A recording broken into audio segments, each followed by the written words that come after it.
Hi friends, ಎಲ್ಲರಿಗೂ one step to success smart ಕ್ಲಾಸಸ್ಗೆ ಸ್ವಾಗತ. ನೋಡಿ ಫ್ರೆಂಡ್ಸ್, ನಾವಿವತ್ತು 6ರಿಂದ 10ನೇ ತರಗತಿಯವರೆಗಿನ ಸಮಾಜ ವಿಜ್ಞಾನದ ಪ್ರಶ್ನೆಗಳನ್ನು ಡಿಸ್ಕಷನ್ ಮಾಡ್ತಾ ಬರೋಣ. ನೋಡಿ ಫ್ರೆಂಡ್ಸ್, 2023ರ ಪರಿಷ್ಕೃತ ಪುಸ್ತಕದ ದಲ್ಲಿರುವಂಥ ಪ್ರಶ್ನೆಗಳನ್ನು ನಾನು ಡಿಸ್ಕಷನ್ ಮಾಡ್ತಾಯಿದ್ದೀನಿ. ಅಂದರೆ ಅಲ್ಲಿರುವಂಥ ಸಿಲೆಬಸ್ನ ಪ್ರಕಾರ ಪ್ರಶ್ನೆಗಳನ್ನು ನಾನು ತೆಗಿತಾ ಇದ್ದೀನಿ.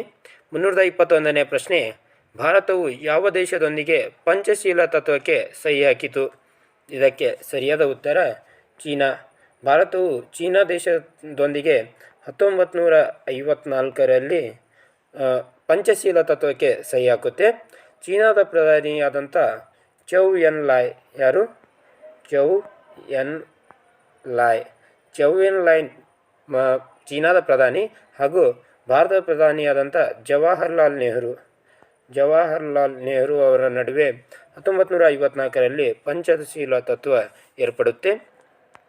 ನೆಕ್ಸ್ಟ್, ಭಾರತ ಮತ್ತು ಚೀನಾ ದೇಶಗಳ ನಡುವೆ ಇರುವ ಗಡಿರೇಖೆ. ಇದಕ್ಕೆ ಸರಿಯಾದ ಉತ್ತರ ಮ್ಯಾಕ್ಮೋಹನ್ ರೇಖೆ ಎಂಬುದು ಭಾರತ ಮತ್ತು ಚೀನಾ ದೇಶಗಳ ನಡುವೆ ಇರುವಂಥ ಒಂದು ಗಡಿರೇಖೆಯಾಗಿದೆ. ಅದೇ ರೀತಿಯಾಗಿ ರ್ಯಾಡ್ ಕ್ಲಿಪ್ ಆಗಿಬಿಟ್ಟಿದೆ. ಇದು ರ್ಯಾಡ್ ಕ್ಲಿಪ್ ಎಂಬುದು ಭಾರತ ಮತ್ತು ಪಾಕಿಸ್ತಾನ್ ದೇಶಗಳ ನಡುವೆ ಇರುವಂಥ ಗಡಿರೇಖೆ. ಅದೇ ರೀತಿಯಾಗಿ ಡ್ಯೂರಾಂಡ್ ರೇಖೆ, ಇದು ಭಾರತ ಮತ್ತು ಅಫ್ಘಾನಿಸ್ತಾನ್ ಅಂತಲೂ ಕೊಡ್ಬೋದು. ಅದೇ ರೀತಿಯಾಗಿ ಪಾಕಿಸ್ತಾನ್ ಮತ್ತು ಅಫ್ಘಾನಿಸ್ತಾನ್ ಅಂತಲೂ ಕೂಡ ಕೊಡ್ಬೋದು. ಹೌದಾ? ಯಾವುದು ರೇಖೆ? ಡ್ಯೂರಾಂಡ್ ರೇಖೆ. ಅದೇ ರೀತಿಯಾಗಿ ಪಾಕ್ ಜಲಸಂಧಿ, ಇದು ಭಾರತ ಮತ್ತು ಶ್ರೀಲಂಕಾ. ಭಾರತವು ಅತಿ ಉದ್ದದ ಗಡಿರೇಖೆಯನ್ನು ಯಾವ ದೇಶದೊಂದಿಗೆ ಹಂಚಿಕೊಂಡಿದೆ ಅಂದರೆ ಬಾಂಗ್ಲಾದೇಶದೊಂದಿಗೆ ಹಂಚಿಕೊಂಡಿದೆ. ಯಾವ ದೇಶ? ಬಾಂಗ್ಲಾದೇಶ. ನೆಕ್ಸ್ಟ್, ಸಾರ್ಕ್ನ ಸದಸ್ಯ ರಾಷ್ಟ್ರಗಳ ಸಂಖ್ಯೆ. ಇದಕ್ಕೆ ಸರಿಯಾದ ಉತ್ತರ 8 ರಾಷ್ಟ್ರಗಳು ಸಾರ್ಕ್ನ ಸದಸ್ಯ ರಾಷ್ಟ್ರಗಳಾಗಿವೆ. ಅವು ಯಾವ್ಯಾವು ಅಂದರೆ ಭಾರತ, ಪಾಕಿಸ್ತಾನ್, ಅಫ್ಘಾನಿಸ್ತಾನ್, ನೇಪಾಳ್, ಭೂತಾನ್, ಬಾಂಗ್ಲಾದೇಶ್, ಶ್ರೀಲಂಕಾ ಮತ್ತು ಮಾಲ್ಡೀವ್ಸ್. ಯಾವ ದೇಶಗಳು? ಭಾರತ, ಪಾಕಿಸ್ತಾನ್, ಅಫ್ಘಾನಿಸ್ತಾನ್, ನೇಪಾಳ್, ಭೂತಾನ್, ಬಾಂಗ್ಲಾದೇಶ್, ಶ್ರೀಲಂಕಾ ಮತ್ತು ಮಾಲ್ಡೀವ್ಸ್. ಇವು 8 ದೇಶಗಳು ಸಾರ್ಕ್ನ ಸದಸ್ಯ ರಾಷ್ಟ್ರಗಳು.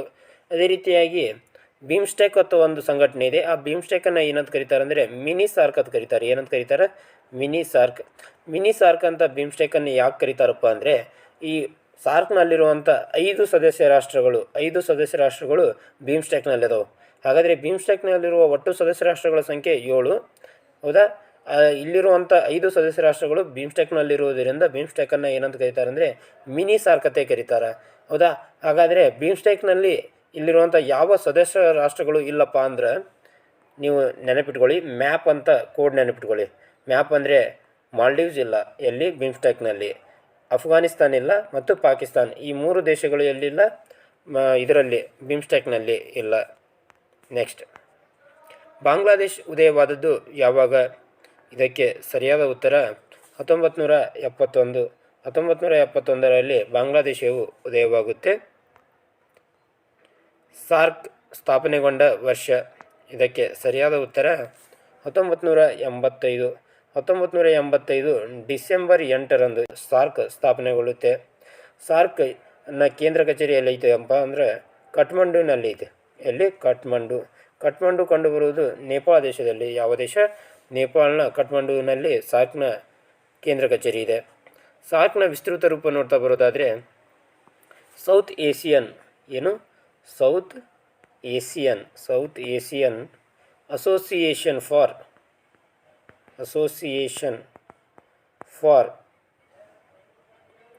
Regional Cooperation. ನೋಡಿ, South Asian Association for Regional Cooperation ಎಂಬುದು ಸಾರ್ಕ್ನ ವಿಸ್ತೃತ ರೂಪವಾಗಿದೆ. ನೆಕ್ಸ್ಟ್, ವಿಶ್ವಸಂಸ್ಥೆಯ ಪ್ರಧಾನ ಕಚೇರಿ ಕಂಡುಬರುವುದು. ಇದಕ್ಕೆ ಸರಿಯಾದ ಉತ್ತರ ನ್ಯೂಯಾರ್ಕ್ನಲ್ಲಿ ವಿಶ್ವಸಂಸ್ಥೆಯ ಪ್ರಧಾನ ಕಚೇರಿ ಕಂಡುಬರುತ್ತೆ. ವಿಶ್ವಸಂಸ್ಥೆ ಯಾವಾಗ ಸ್ಥಾಪನೆ ಆಗುತ್ತೆ ಅಂದರೆ 1945 ಅಕ್ಟೋಬರ್ 24ರಂದು. ಯಾವಾಗ? 1945 ಅಕ್ಟೋಬರ್ 24ರಂದು ವಿಶ್ವಸಂಸ್ಥೆ ಸ್ಥಾಪನೆಯಾಗುತ್ತೆ. ಇದು ಸ್ಥಾಪನೆಯಾದಂಥ ದಿನವಾದ ಅಕ್ಟೋಬರ್ 24 ಪ್ರತಿ ವರ್ಷ ವಿಶ್ವಸಂಸ್ಥೆಯ ಸಂಸ್ಥಾಪನಾ ದಿನವಾಗಿ ಆಚರಣೆ ಮಾಡಲಾಗುತ್ತೆ. ಹೌದಾ. ಈಗ ಪ್ರಧಾನ ಕಾರ್ಯದರ್ಶಿ ಅಂದರೆ ವಿಶ್ವಸಂಸ್ಥೆಯ ಪ್ರಧಾನ ಕಾರ್ಯದರ್ಶಿ ಯಾರದಾರಪ್ಪ ಅಂದರೆ ಅಂಟೋನಿಯೋ ಗುಟೆರಸ್ ಅವರದರ. ಯಾರು? Antonio Guterres. ಅಂಟೋನಿಯೋ ಗುಟೆರಸ್ ಅವರು ಯಾವ ದೇಶದವರಪ್ಪ ಅಂದರೆ ಪೋರ್ಚುಗಲ್ ದೇಶದವರು. ಯಾವ ದೇಶ? ಪೋರ್ಚುಗಲ್. ನೆಕ್ಸ್ಟ್, ಈ ಕೆಳಗಿನ ಯಾವ ಭಾಷೆಯು ವಿಶ್ವಸಂಸ್ಥೆಯ ಆಡಳಿತ ಭಾಷೆಯಲ್ಲ? ನೋಡಿ ಫ್ರೆಂಡ್ಸ್, ವಿಶ್ವಸಂಸ್ಥೆಯ ಆಡಳಿತ ಭಾಷೆಗಳ ಸಂಖ್ಯೆ 6. ಈ ಕೆಳಗಿನ ಯಾವ ಭಾಷೆ ವಿಶ್ವಸಂಸ್ಥೆಯ ಆಡಳಿತ ಭಾಷೆಯಲ್ಲ ಅಂತ ಕ್ವಶನ್ ಕೇಳಿದ್ದಾರೆ. ಇದಕ್ಕೆ ಸರಿಯಾದ ಉತ್ತರ ಹಿಂದಿ. ಹಿಂದಿ ಭಾಷೆ ವಿಶ್ವಸಂಸ್ಥೆಯ ಆಡಳಿತ ಭಾಷೆಯಲ್ಲ. ಹಾಗಾದರೆ ಆ 6 ಆಡಳಿತ ಭಾಷೆಗಳು ಯಾವಪ್ಪ ಅಂದರೆ ಒಂದು ಸ್ಪ್ಯಾನಿಷ್, 2ನೇದು ರಷ್ಯನ್, 3ನೇದು ಫ್ರೆಂಚ್, 4ನೇದು ಇಂಗ್ಲೀಷ್. ಯಾವುದು? ಇಂಗ್ಲೀಷ್, ಅರೇಬಿಕ್, ಇನ್ನೊಂದು ಚೀನಿ ಅಥವಾ ಚೈನೀಸ್ ಅಂತ ಕರೀತಾರೆ. ಚೀನಿ ಅಥವಾ ಚೈನೀಸ್. ಟೋಟಲ್ ಎಷ್ಟು? 6 ವಿಶ್ವಸಂಸ್ಥೆಯ ಆಡಳಿತ ಭಾಷೆಗಳು. ನೆಕ್ಸ್ಟ್, ಯುನೆಸ್ಕೋ ಕೇಂದ್ರ ಕಚೇರಿ ಡ್ಯಾಶ್. ಇದಕ್ಕೆ ಸರಿಯಾದ ಉತ್ತರ ಫ್ರಾನ್ಸ್ನ ಪ್ಯಾರಿಸ್. ಎಲ್ಲೈತಿ ಯುನೆಸ್ಕೋದ ಕೇಂದ್ರ ಕಚೇರಿ? ಫ್ರಾನ್ಸ್ನ ಪ್ಯಾರಿಸ್ನಲ್ಲೈತಿ. ಯುನೆಸ್ಕೋದ ವಿಸ್ತೃತ ರೂಪ ನೋಡ್ತಾ ಬರೋದಾದರೆ United Nations Educational, Scientific and Cultural Organization. ಏನು? United Nations Educational, Scientific and Cultural Organization ಎಂಬುದು ಯುನೆಸ್ಕೋನ ವಿಸ್ತೃತ ರೂಪ. ಯುನೆಸ್ಕೋ ತನ್ನ ಕೇಂದ್ರ ಕಚೇರಿಯ ಫ್ರಾನ್ಸ್ನ ಪ್ಯಾರಿಸ್ನಲ್ಲಿ ಹೊಂದಿದೆ. ಅದೇ ರೀತಿಯಾಗಿ ಯುನೆಸ್ಕೋ ಯಾವಾಗ ಸ್ಥಾಪನೆ ಆಗುತ್ತೆ ಅಂದರೆ 1945 ನವೆಂಬರ್ 16ರಂದು ಸ್ಥಾಪನೆ ಆಗುತ್ತೈತಿ. ಯಾವಾಗ? 1945 ನವೆಂಬರ್ 16. FAO ಪ್ರಧಾನ ಕಾರ್ಯಾಲಯ ಇರುವುದು? FAOನ ವಿಸ್ತೃತ ರೂಪ ನೋಡ್ತಾ ಬರೋದಾದರೆ food and agriculture organization. Food and agriculture organization ಇದರ ಪ್ರಧಾನ ಕಾರ್ಯಾಲಯ ಎಲ್ಲೈತಪ್ಪ ಅಂದರೆ ಇಟಲಿಯ ರೋಮ್ನಲ್ಲಿ ಐತಿ. ಎಲ್ಲೈತಿ? ಇಟಲಿಯ ರೋಮ್. ಇದು ಯಾವಾಗ ಸ್ಥಾಪನೆ ಆಗುತ್ತೆ ಅಂದರೆ 1948 ಅಕ್ಟೋಬರ್ 16ರಂದು ಸ್ಥಾಪನೆ ಆಗ್ತೈತಿ. ಯಾವಾಗ? 1948 ಅಕ್ಟೋಬರ್ 16. ಅಕ್ಟೋಬರ್ 16 ಇದೇನು ಸ್ಥಾಪನೆ ಆಗ್ತೈತಲ್ಲ, ಈ ದಿನವನ್ನು ಪ್ರತಿ ವರ್ಷ ಏನಂತ ಆಚರಣೆ ಮಾಡ್ತಾರೆ ಅಂದರೆ ವಿಶ್ವ ಆಹಾರ ದಿನವಾಗಿ ಆಚರಣೆ ಮಾಡ್ತಾರೆ. ಯಾವ ದಿನ? ವಿಶ್ವ ಆಹಾರ ದಿನ. ಯಾವಾಗ? ಅಕ್ಟೋಬರ್ 16. WHO ವಿಸ್ತೃತ ರೂಪ? ಇದಕ್ಕೆ ಸರಿಯಾದ ಉತ್ತರ ವರ್ಲ್ಡ್ ಹೆಲ್ತ್ ಆರ್ಗನೈಜೇಷನ್.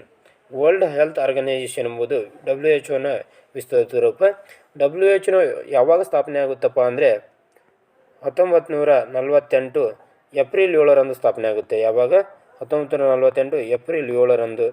WHO ಕೇಂದ್ರ ಕಚೇರಿ ಎಲ್ಲಿದೆಯಪ್ಪ ಅಂದರೆ ಸ್ವಿಟ್ಜರ್ಲ್ಯಾಂಡ್ನ ಜಿನೀವಾದಲ್ಲಿದೆ. ಎಲ್ಲಿ? ಸ್ವಿಟ್ಜರ್ಲ್ಯಾಂಡ್ನ ಜಿನೀವಾ. WHO ಪ್ರಸ್ತುತ ಮುಖ್ಯಸ್ಥರು ಯಾರಾದಾರಪ್ಪ ಅಂದರೆ ಟೆಡ್ರೋಸ್ ಅದಾನೋಮ್ ಗೆಬ್ರಿಯೇಸಸ್. ಯಾರು? ಟೆಡ್ರೋಸ್ ಅದಾನೋಮ್ ಗೆಬ್ರಿಯೇಸಸ್ ಅವರು WHO ಮುಖ್ಯಸ್ಥರಿದ್ದಾರೆ. ಮತ್ತು ಏಪ್ರಿಲ್ 7 ಏನು WHO ಸ್ಥಾಪನೆ ಆದೈತಲ್ಲ, ಏಪ್ರಿಲ್ 7, ಈ ದಿನವನ್ನು ಪ್ರತಿ ವರ್ಷ ಏನಂತ ಆಚರಣೆ ಮಾಡ್ತಾರಪ್ಪ ಅಂದರೆ ವಿಶ್ವ ಆರೋಗ್ಯ ದಿನವಾಗಿ ಆಚರಣೆ ಮಾಡ್ತಾರೆ. ನೆಕ್ಸ್ಟ್, ವಿಶ್ವಸಂಸ್ಥೆಯ ಮಾನವ ಹಕ್ಕುಗಳ ಘೋಷಣೆ ಮಾಡಿದ್ದು? ಇದಕ್ಕೆ ಸರಿಯಾದ ಉತ್ತರ 10 ಡಿಸೆಂಬರ್ 1948.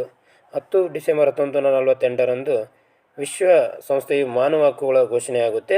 ಅದಕ್ಕಾಗಿ ಪ್ರತಿ ವರ್ಷ ಡಿಸೆಂಬರ್ 10 ಏನಂತ ಆಚರಣೆ ಮಾಡ್ತಾರೆ ಅಂದರೆ ಮಾನವ ಹಕ್ಕುಗಳ ದಿನ, ಅಂದರೆ ಅಂತಾರಾಷ್ಟ್ರೀಯ ಮಾನವ ಹಕ್ಕುಗಳ ದಿನವಾಗಿ ಆಚರಣೆ ಮಾಡ್ತಾರೆ.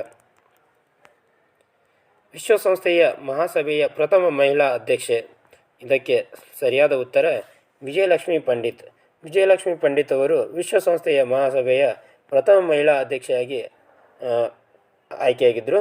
ಇವರು ಯಾರಪ್ಪ ಅಂದರೆ ಭಾರತ ದೇಶದವರು. ಯಾವ ದೇಶದವರು? ಭಾರತ ದೇಶದವರು.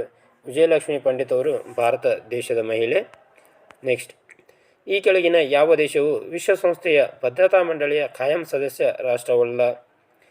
ನೋಡಿ ಫ್ರೆಂಡ್ಸ್, ವಿಶ್ವಸಂಸ್ಥೆಯ ಭದ್ರತಾ ಮಂಡಳಿಯಲ್ಲಿ ಎಷ್ಟು ಖಾಯಂ ಸದಸ್ಯ ರಾಷ್ಟ್ರಗಳದಾವೆ ಅಂದ್ರೆ 5 ಖಾಯಂ ಸದಸ್ಯ ರಾಷ್ಟ್ರಗಳು ಅದಾವೆ. ಆ 5 ರಾಷ್ಟ್ರಗಳಲ್ಲಿ ಈ ಕೆಳಗಿನವುಗಳಲ್ಲಿ ಯಾವುದು ಅಲ್ಲ ಅಂತ ಕೊಡಲಾಗಿದೆ. ಇದಕ್ಕೆ ಸರಿಯಾದ ಉತ್ತರ ಭಾರತ. ಭಾರತವು ವಿಶ್ವಸಂಸ್ಥೆಯ ಭದ್ರತಾ ಮಂಡಳಿಯ ಖಾಯಂ ಸದಸ್ಯ ರಾಷ್ಟ್ರವಲ್ಲ. ಯಾವ್ಯಾವ ಖಾಯಂ ಸದಸ್ಯ ರಾಷ್ಟ್ರಗಳು ಅಂದರೆ ಚೀನಾ, ಅಮೇರಿಕಾ, ರಷ್ಯಾ, ಅದೇ ರೀತಿಯಾಗಿ ಫ್ರಾನ್ಸ್, ಇನ್ನೊಂದು ಬ್ರಿಟನ್. ಇವು 5 ಕೂಡ ವಿಶ್ವಸಂಸ್ಥೆಯ ಭದ್ರತಾ ಮಂಡಳಿಯ ಖಾಯಂ ಸದಸ್ಯ ರಾಷ್ಟ್ರಗಳು. ನೆಕ್ಸ್ಟ್, ಅಂತಾರಾಷ್ಟ್ರೀಯ ನ್ಯಾಯಾಲಯ ಇರುವುದು? ಇದಕ್ಕೆ ಸರಿಯಾದ ಉತ್ತರ ಹೇಗ್ ನಗರದಲ್ಲಿ. ಇದು ಹೇಗ್ ನಗರ ಎಲ್ಲಿ ಕಂಡುಬರ್ತೈತಪ್ಪ ಅಂದ್ರೆ ನೆದರ್ಲ್ಯಾಂಡ್ನಲ್ಲಿ ಕಂಡುಬರ್ತೈತಿ. ಎಲ್ಲಿ? ನೆದರ್ಲ್ಯಾಂಡ್ನ ಹೇಗ್ ನಗರದಲ್ಲಿ ಅಂತಾರಾಷ್ಟ್ರೀಯ ನ್ಯಾಯಾಲಯ ಕಂಡುಬರುತ್ತೆ. ಯುನಿಸೆಫ್ನ ಪ್ರಧಾನ ಕಾರ್ಯಾಲಯ ಇರುವುದು. ಇದಕ್ಕೆ ಸರಿಯಾದ ಉತ್ತರ ನ್ಯೂಯಾರ್ಕ್ ನಗರದಲ್ಲಿ ಯುನಿಸೆಫ್ನ ಪ್ರಧಾನ ಕಾರ್ಯಾಲಯ ಕಂಡುಬರುತ್ತೆ. ಯುನಿಸೆಫ್ನ ವಿಸ್ತೃತ ರೂಪ ನೋಡ್ತಾ ಬರೋದಾದರೆ United Nations International Children's Emergency Fund. United Nations International Children's Emergency Fund ಎಂಬುದು ಯುನಿಸೆಫ್ನ ವಿಸ್ತೃತ ರೂಪವಾಗಿದೆ. ಇದು ತನ್ನ ಕೇಂದ್ರ ಕಚೇರಿಯನ್ನು ಎಲ್ಲಿ ಹೊಂದಿದೆ ಅಂದರೆ ಅಮೆರಿಕದ ನ್ಯೂಯಾರ್ಕ್ ನಗರದಲ್ಲಿ ಹೊಂದಿದೆ. ನೆಕ್ಸ್ಟ್, ವಿಸ್ತೀರ್ಣದಲ್ಲಿ ಜಗತ್ತಿನ ಅತಿ ಚಿಕ್ಕ ಖಂಡ. ಇದಕ್ಕೆ ಸರಿಯಾದ ಉತ್ತರ ಆಸ್ಟ್ರೇಲಿಯಾ ಖಂಡ. ಆಸ್ಟ್ರೇಲಿಯಾ ಖಂಡವು ವಿಸ್ತೀರ್ಣದಲ್ಲಿ ಜಗತ್ತಿನ ಅತಿ ಚಿಕ್ಕ ಖಂಡವಾಗಿದೆ. ಹಾಗಾದರೆ ಜಗತ್ತಿನಲ್ಲಿ ಎಷ್ಟು ಖಂಡಗಳದವಪ್ಪ ಅಂದರೆ 7 ಖಂಡಗಳದವು. ಎಷ್ಟು? 7. ಇತ್ತೀಚೆಗೆ ಜಿಲ್ಯಾಂಡಿಯಾ ಖಂಡವನ್ನು ಅನ್ವೇಷಣೆ ಮಾಡಲಾಗಿದೆ. ಆದರೆ ಪ್ರಸ್ತುತ ಬುಕ್ನಲ್ಲಿ 7 ಖಂಡಗಳದವು. ಹೌದಾ? ಈ 7 ಖಂಡಗಳಲ್ಲಿ ಅತಿ ದೊಡ್ಡ ಖಂಡ ವಿಸ್ತೀರ್ಣದಲ್ಲಿ ಏಷ್ಯಾ ಖಂಡ ಮೊದಲ ಸ್ಥಾನ, 2ನೇ ಸ್ಥಾನದಲ್ಲಿ ಆಫ್ರಿಕಾ, 3ನೇ ಸ್ಥಾನದಲ್ಲಿ ಉತ್ತರ ಅಮೆರಿಕಾ, 4ನೇ ಸ್ಥಾನದಲ್ಲಿ ಇರೋದು ದಕ್ಷಿಣ ಅಮೆರಿಕಾ, 5ನೇ ಸ್ಥಾನದಲ್ಲಿ ಅಂಟಾರ್ಕ್ಟಿಕಾ. 5ನೇ ಸ್ಥಾನದಲ್ಲಿ ಯಾವುದು? ಅಂಟಾರ್ಕ್ಟಿಕಾ. 6ನೇ ಸ್ಥಾನದಲ್ಲಿ ಯುರೋಪ್. ಯಾವುದು? ಯುರೋಪ್. 7ನೇ ಸ್ಥಾನದಲ್ಲಿ ಆಸ್ಟ್ರೇಲಿಯಾ. ಹೌದಾ? ಇದು ವಿಸ್ತೀರ್ಣಕ್ಕನುಗುಣವಾಗಿ. ನೆಕ್ಸ್ಟ್, ಜನಸಂಖ್ಯೆಯಲ್ಲಿ ಜಗತ್ತಿನ ಅತಿ ಚಿಕ್ಕ ಖಂಡ. ಇದಕ್ಕೆ ಸರಿಯಾದ ಉತ್ತರ ಆಸ್ಟ್ರೇಲಿಯಾ ಖಂಡ. ನೋಡಿ, ವಿಸ್ತೀರ್ಣ ಮತ್ತು ಜನಸಂಖ್ಯೆ ಎರಡನ್ನು ಪರಿಗಣಿಸಿದಾಗ ಆಸ್ಟ್ರೇಲಿಯಾ ಖಂಡ ಜಗತ್ತಿನ ಅತಿ ಚಿಕ್ಕ ಖಂಡವಾಗಿದೆ. ಹೌದಾ? ಮತ್ತು ಯಾವ ಖಂಡವು ಜನಸಂಖ್ಯೆಯನ್ನು ಹೊಂದಿಲ್ಲದ ಖಂಡವಾಗಿದೆ ಅಂದರೆ ಅಂಟಾರ್ಕ್ಟಿಕಾ ಖಂಡ. ಯಾವ ಖಂಡ? ಅಂಟಾರ್ಕ್ಟಿಕಾ ಖಂಡ ಜನಸಂಖ್ಯೆಯನ್ನು ಹೊಂದಿಲ್ಲ. ಈ ಅಂಟಾರ್ಕ್ಟಿಕಾ ಖಂಡವನ್ನು ಏನಂತ ಕರೀತಾರೆ ಅಂದರೆ ಶ್ವೇತ ಖಂಡ, ವಿಜ್ಞಾನಿಗಳ ಖಂಡ ಅಂತ ಕರೀತಾರೆ. ಹೌದಾ? ಅತಿ ಹೆಚ್ಚು ಜನಸಂಖ್ಯೆಯನ್ನು ಹೊಂದಿರುವಂಥ ಖಂಡ ಯಾವುದಪ್ಪ ಅಂದರೆ ಏಷ್ಯಾ ಖಂಡ. ಮೊದಲ ಸ್ಥಾನದಲ್ಲಿ ಏಷ್ಯಾ ಖಂಡ, 2ನೇ ಸ್ಥಾನದಲ್ಲಿ ಆಫ್ರಿಕಾ ಖಂಡ. ನೆಕ್ಸ್ಟ್, ಅತ್ಯಂತ ಸಮತಟ್ಟಾದ ಭೂಖಂಡ ಎಂದು ಯಾವ ಖಂಡವನ್ನು ಕರೆಯುತ್ತಾರೆ? ಇದಕ್ಕೆ ಸರಿಯಾದ ಉತ್ತರ ಆಸ್ಟ್ರೇಲಿಯಾ ಖಂಡ. ಆಸ್ಟ್ರೇಲಿಯಾ ಖಂಡವನ್ನು ಅತ್ಯಂತ ಸಮತಟ್ಟಾದ ಖಂಡ ಅಂತೇಳಿ ಕರೀತಾರೆ. ಅದೇ ರೀತಿಯಾಗಿ ಆಫ್ರಿಕಾ ಖಂಡವನ್ನು ಕಗ್ಗತ್ತಲೆಯ ಖಂಡ ಅಂತ ಕರೀತಾರೆ. ಯಾವ ಖಂಡ? ಕಗ್ಗತ್ತಲೆಯ ಖಂಡ. ಯಾವುದು? ಆಫ್ರಿಕಾ ಖಂಡ. ಅಂಟಾರ್ಕ್ಟಿಕಾ ಖಂಡವನ್ನು ಶ್ವೇತಖಂಡ. ಈಗ ತಾನೇ ಹೇಳಿದೆ ಶ್ವೇತಖಂಡ. ಮತ್ತು ವಿಜ್ಞಾನಿಗಳ ಖಂಡ ಅಂತ ಕರೀತಾರೆ ಅಂಟಾರ್ಕ್ಟಿಕಾ ಖಂಡವನ್ನು. ಹೌದಾ?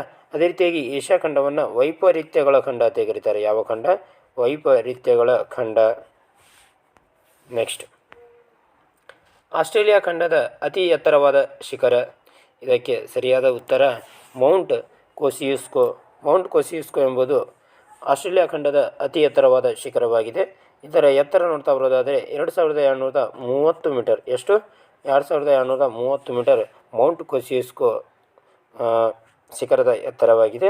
ಅದೇ ರೀತಿಯಾಗಿ ಮೌಂಟ್ ಎವರೆಸ್ಟ್ ಇದು ಪ್ರಪಂಚದ ಅತಿ ಎತ್ತರವಾದ ಶಿಖರ ಮತ್ತು ಏಷ್ಯಾದ ಅತಿ ಎತ್ತರವಾದ ಶಿಖರ. ಪ್ರಪಂಚ ಮತ್ತು ಏಷ್ಯಾದ ಅತಿ ಎತ್ತರವಾದ ಶಿಖರ ಮೌಂಟ್ ಎವರೆಸ್ಟ್. ಈ ಮೌಂಟ್ ಎವರೆಸ್ಟ್ ಎಲ್ಲಿ ಕಂಡುಬರ್ತೈತಪ್ಪ ಅಂದರೆ ಮೌಂಟ್ ಎವರೆಸ್ಟ್ ಕಂಡುಬರೋದು ನೇಪಾಳ ಮತ್ತು ಟಿಬೆಟ್ನ ಮಧ್ಯದಲ್ಲಿ. ನೇಪಾಳ ಮತ್ತು ಟಿಬೆಟ್ ದೇಶಗಳ ಮಧ್ಯಭಾಗದಲ್ಲಿ.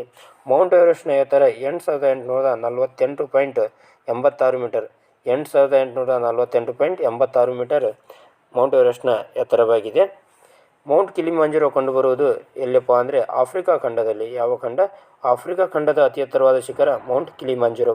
ಈ ಮೌಂಟ್ ಕಿಲಿಮಾಂಜರೋ ಯಾವ ದೇಶದಲ್ಲಿ ಕಂಡುಬರ್ತೈತೆ ಅಂದರೆ ತಾಂಜೇನಿಯಾ ದೇಶದಲ್ಲಿ ಕಂಡುಬರ್ತೈತಿ. ಮೌಂಟ್ ಗಾಡ್ವಿನ್ ಆಸ್ಟಿನ್ ಇದನ್ನು K2 10 ಕೂಡ ಕರೀತಾರೆ. ಮೌಂಟ್ ಗಾಡ್ವಿನ್ ಆಸ್ಟಿನ್ ಕಂಡುಬರೋದು ಭಾರತ ದೇಶದಲ್ಲಿ. ಇದು ಭಾರತ ದೇಶದ ಅತಿ ಎತ್ತರವಾದ ಶಿಖರವಾಗಿದೆ. ಹೌದಾ? ಮೌಂಟ್ ಗಾಡ್ವಿನ್ ಆಸ್ಟಿನ್ನ ಎತ್ತರ 8611 ಮೀಟರ್. ನೆಕ್ಸ್ಟ್, ಗಿಬ್ಸನ್ ಮತ್ತು ವಿಕ್ಟೋರಿಯಾ ಮರುಭೂಮಿಗಳು ಯಾವ ಖಂಡದಲ್ಲಿ ಕಂಡುಬರುತ್ತವೆ? ಇದಕ್ಕೆ ಸರಿಯಾದ ಉತ್ತರ ಆಸ್ಟ್ರೇಲಿಯಾ ಖಂಡ. ಆಸ್ಟ್ರೇಲಿಯಾ ಖಂಡದಲ್ಲಿ ಗಿಬ್ಸನ್ ಮತ್ತು ವಿಕ್ಟೋರಿಯಾ ಎಂಬ ಮರುಭೂಮಿಗಳು ಕಂಡುಬರುತ್ತವೆ. ಇದಿಷ್ಟು ಏನಾಗಿತ್ತಪ್ಪ ಅಂದರೆ 6ರಿಂದ 10ನೇ ತರಗತಿವರೆಗಿನ ಸಮಾಜ ವಿಜ್ಞಾನದ ಪ್ರಶ್ನೆಗಳ ಡಿಸ್ಕಷನ್ ಆಗಿತ್ತು. ಇದೇ ರೀತಿಯಾಗಿ ಬೇರೆ ಬೇರೆ ಕ್ಲಾಸ್ಗಳಿಗಾಗಿ ನಮ್ಮ ಚಾನಲನ್ನು ಸಬ್ಸ್ಕ್ರೈಬ್ ಮಾಡ್ಕೊಳ್ಳಿ. ಧನ್ಯವಾದಗಳು.